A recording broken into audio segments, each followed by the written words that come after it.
Seja bem-vindo a mais um estudo 1189, hoje com o capítulo 15 de 1 a Coríntios, a carta de Paulo à igreja de Corinto. São 58 versículos falando sobre os tópicos do corpo, o corpo da ressurreição, a ressurreição dentre os mortos e a ressurreição de Cristo. Então, os três tópicos falando sobre ressurreição. Mas antes de lermos esses tópicos e refletir de forma breve, vamos orar.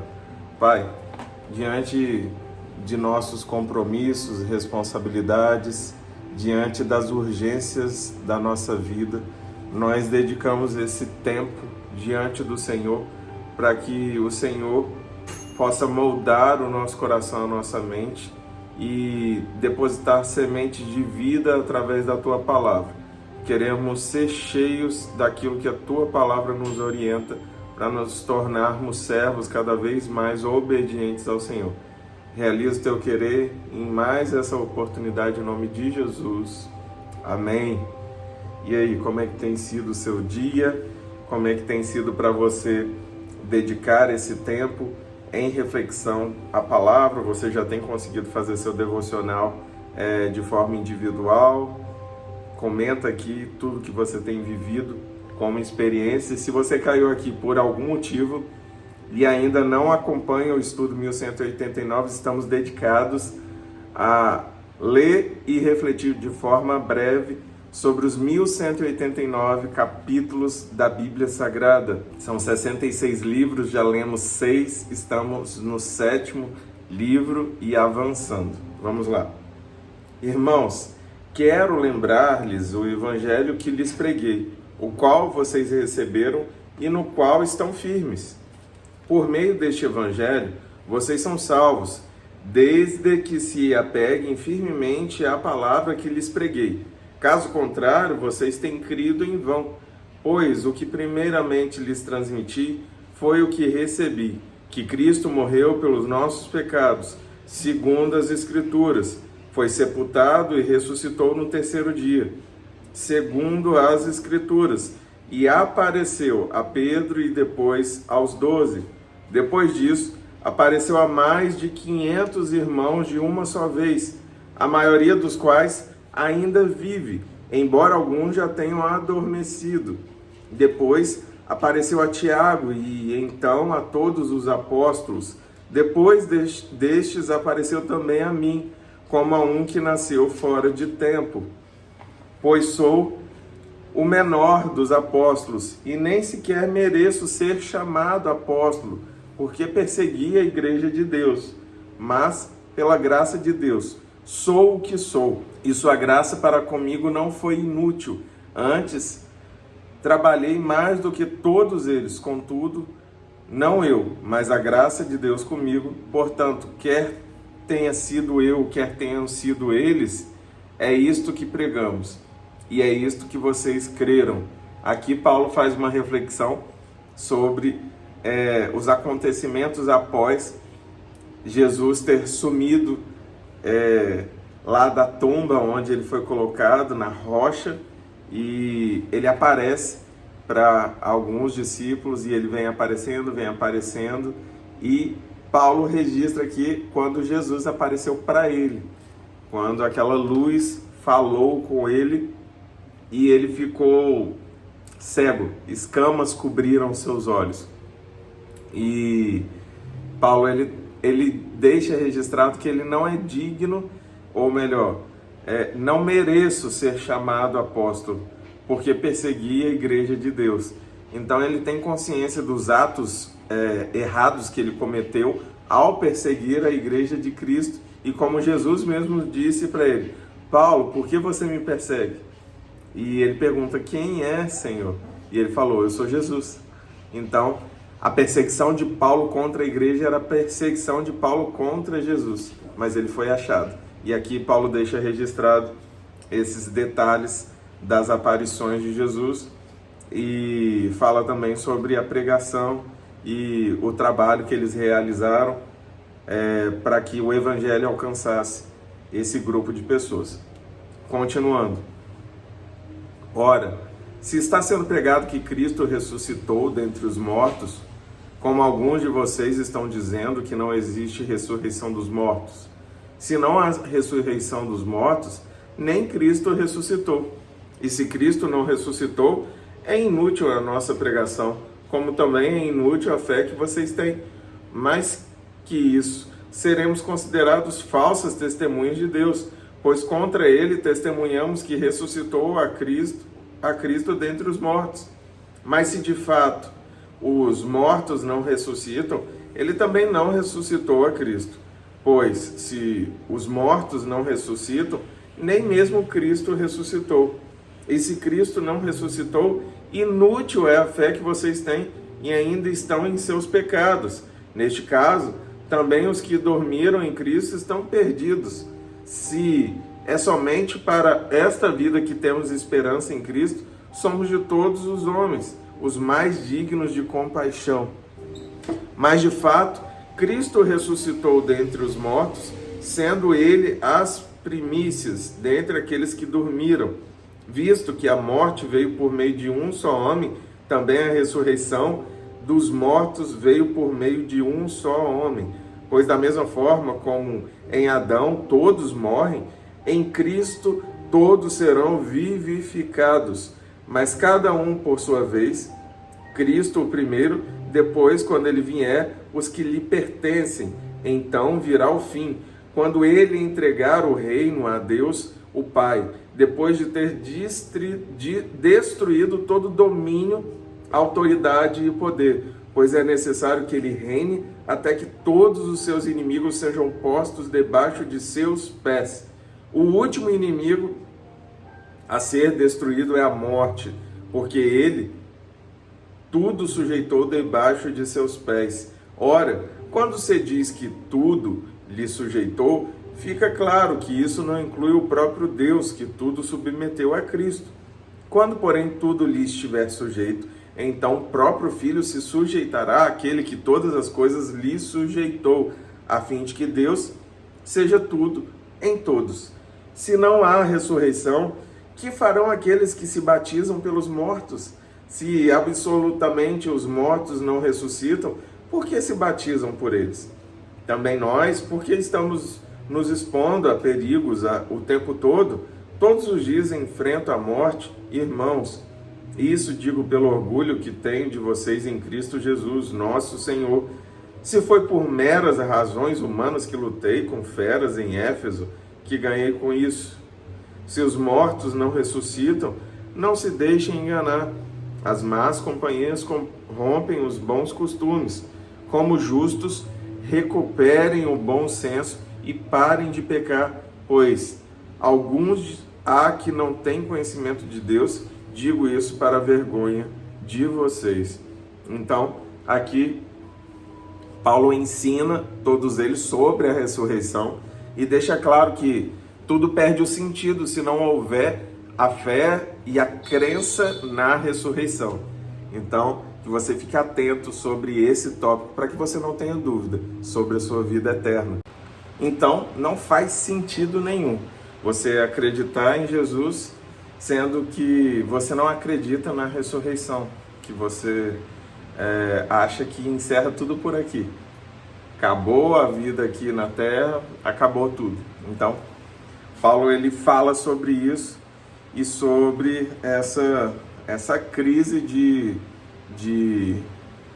fé ou de esperança, ou até a dúvida plantada para que eles perdessem a crença em Jesus.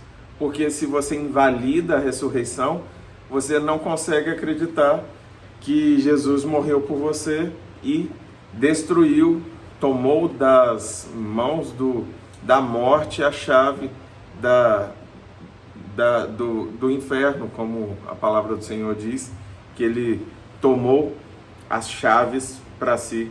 Tem até que ver esse versículo melhor, como que ele descreve essa questão de tomar as chaves, mas ele teve autoridade e venceu a morte porque não havia pecado nele, porque a consequência do pecado é a morte, e não havia pecado sobre Jesus. Por isso que ele conseguiu vencer a morte e ressuscitar e nos ser esse caminho para nós.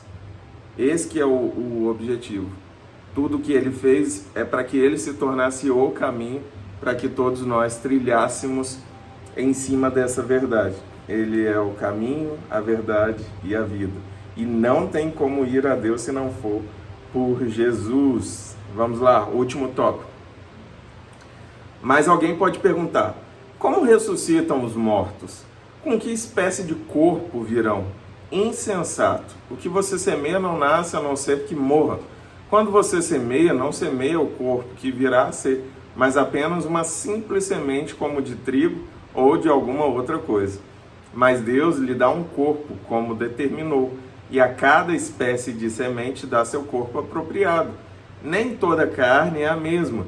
Os homens têm uma espécie de carne, os animais têm outra, as aves outra e os peixes outra.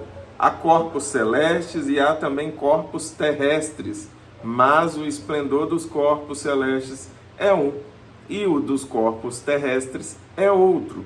Um é o esplendor do sol, outro o da lua, e outro das estrelas. E as estrelas diferem em esplendor umas das outras. Assim será com a ressurreição dos mortos. O corpo que é semeado é perecível e ressuscita imperecível. É semeado em desonra e ressuscita em glória. É semeado em fraqueza e ressuscita em poder. É semeado um corpo natural e ressuscita um corpo espiritual. Se há corpo natural, há também corpo espiritual. Assim está escrito: o primeiro homem, Adão, tornou-se um ser vivente. O último Adão, espírito vivificante. Não foi o espiritual que veio antes, mas o natural, depois dele, o espiritual. O primeiro homem era do pó da terra, o segundo homem dos céus. Os que são da terra são semelhantes ao homem terreno, os que são dos céus, ao homem celestial.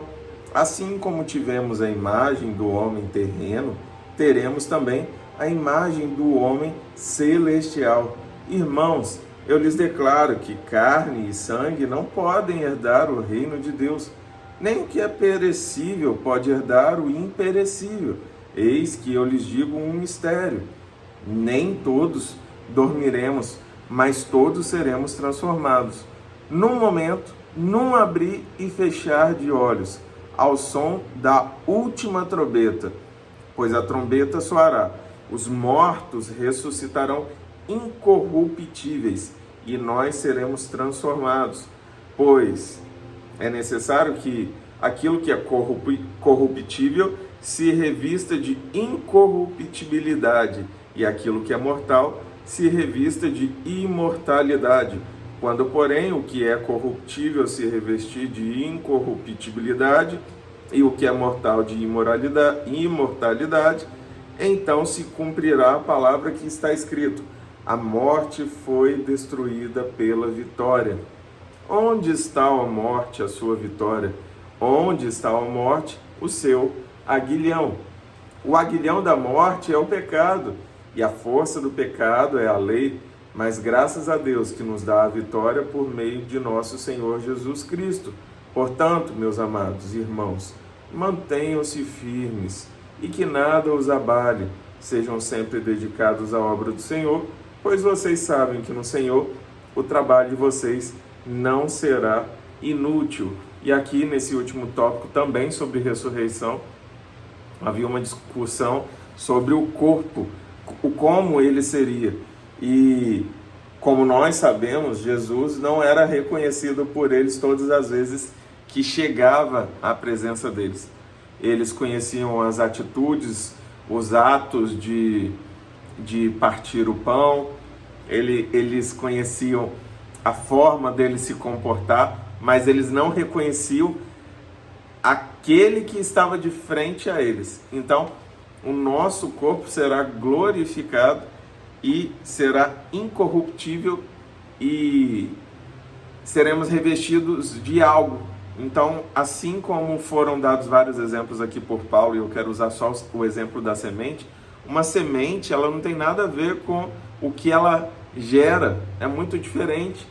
Você pega a semente de qualquer espécie, ela não tem nada a ver com o que existe quando ela morre. Então, quando nosso corpo carnal for ressuscitado ou transformado, porque aqui em um trecho ele deixa claro que no momento, no abrir e fechar de olhos ao som da última trombeta, os mortos ressuscitarão incorruptíveis e nós seremos transformados. Ou seja, ele tinha total certeza nesse momento de que ele fazia parte do grupo das pessoas que seriam transformadas, porque ainda estaria vivo com o retorno de Jesus. E o Evangelho ele tem essa coisa. Eu já conversei inclusive isso com um dos meus pastores, e nós temos sempre essa sensação de que Jesus está na iminência de retornar. Só que todos os servos e servas do Senhor, desde os tempos bíblicos, eles tinham essa mesma sensação, essa coisa, esse pressentimento. Mas não necessariamente ele está voltando, mas nós estamos voltando para ele todos os dias. Porque ainda que Jesus não tenha voltado, todos estes que vieram antes de nós já estão preparados para serem resgatados. Então, eles voltaram para Jesus. Agora estão só aguardando o momento de serem convocados para fazer parte desse novo momento, dessa nova realidade, desse novo reino, um reino que o Senhor vai governar e nós estaremos juntos com Ele. Creio que também governando junto com Ele sobre uma nova realidade, e em tudo tenha fé de que você está caminhando para essa nova fase, uma fase eterna, que todos nós possamos plantar sementes para essa vida eterna. E a melhor semente que você pode plantar diante do Senhor é a obediência ao Espírito Santo, às instruções da palavra do Senhor e a tudo que Ele tem falado ao seu coração. E o que eu desejo para você e para sua casa? Que Deus te abençoe, em nome de Jesus.